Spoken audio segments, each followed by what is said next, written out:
নবীজি সাল্লাল্লাহু আলাইহি সাল্লাম বলেছেন, আহাব্বুল বিলাদ ইলাল্লাহি মাসাজিদুহা।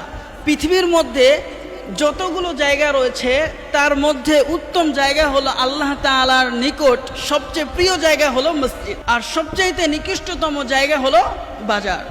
রাসূল করিম সাল্লাল্লাহু আলাইহি সাল্লাম তার হাদিসের মধ্যে ইরশাদ করেন, আহাব্বুল বিলাদ ইলাল্লাহি মাসাজিদুহা।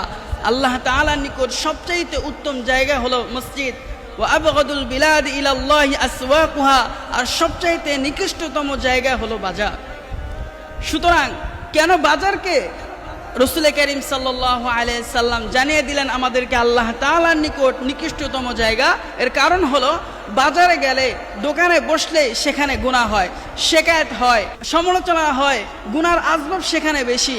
সুতরাং আসুন আমরা বাজার থেকে যথেষ্ট পরিমাণ, যতটুকু প্রয়োজন অতটুকু সময় কাটিয়ে আমরা ফিরে আসি গুনাহ থেকে বাঁচার জন্য। আল্লাহ রাব্বুল আলামিন সবাইকে তৌফিক দান করুন।